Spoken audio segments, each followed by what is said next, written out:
Welcome back. Now, mortuaries in KZN are under immense pressure following recent floods in the province. Over 430 people have been killed in the deluge.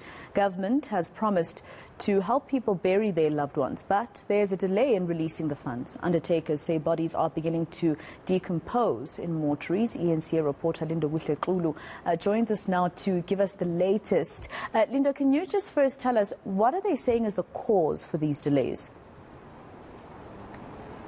Well, Masefo, we are told by the associations and forums within the funeral industry, essentially that there is a slow pace, there is a dragging of feet when it comes to the release of funds. We do understand that they had a meeting yesterday with the task team set up to help families. You'd remember, Masefo, that there were generous donations when it comes to the Motsepe Foundation, who essentially donated about 30 million to help families in this process of burying their loved ones. We also understood from a press briefing earlier on this week by the Premier of KwaZulu-Natal, Sihle Zikalala, essentially telling us that AFPOP has also come into play, come into the picture, and actually given 3 million in addition to this to try and help those families. As things stand, we understand that about 20,000 rand is given to families, so that is the funds that are given to individual families. Of course, the 5,000 rand goes to these families that are bereaved to try and get groceries, while the 15,000 rand is for all the funeral arrangement. That would be your tents, your coffins, as well as many other things that are needed to bury a loved one. But we are told that there's a dragging of feet. In fact, the funeral parlors themselves are telling us that they are under immense pressure when it comes to the state of the bodies.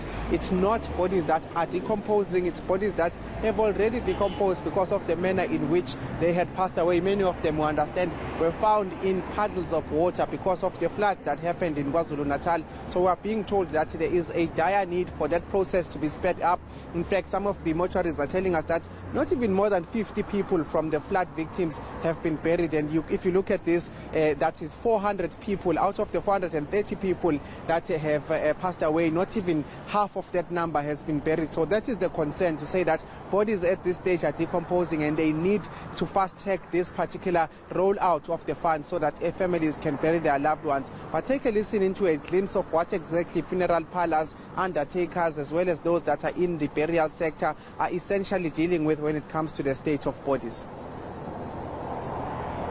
Councillors are playing a critical role here in these delays, simply because some of the councillors would like to have their friends taking over the burials so that they can themselves benefit through kickbacks from these undertakers, so it's becoming very frustrating. There's a family that has went directly to the mayor of eThekwini and launched a complaint that a councillor did not want to assist by issuing a letter that is required when launching these claims, citing that the family has chosen their own undertaker instead of waiting for him to prescribe a certain undertaker that is supposed to conduct a funeral on their behalf. And Lindo, from what you saw throughout the course of this morning, what's the situation at these mortuaries? Well, I can tell you, Maseko, that according to the mortuaries, they are saying that in terms of their procedure, what they do with the bodies is essentially treat them so that they do not decompose in the period in which they wait for the families to make funeral arrangements and thereafter bury their loved ones. But we are told that now it's past that stage and there needs to be some movement. I should note that that bite you had listened to before, that a particular gentleman, Umuzitlengwa, was explaining that they believe that there might be some corruption in terms of the money being rolled out, saying that those delays are causing concern in terms of whether it is that some councillors in the areas of KwaZulu-Natal are essentially trying to prioritize certain funeral parlors instead of others. So they are saying that this is something that they believe is causing delays. But in terms of the mortuaries themselves, again, they are speaking about the fact that time is of the essence, that there is a medical catastrophe that is impending if there is no movement. But take a listen to the situation then within those mortuaries, within those facilities where the they are now, having bodies that have been released from government facilities to them for families to actually start with the burial process. We are only close to 100 bodies that we've buried out of the 440 bodies that people passed on.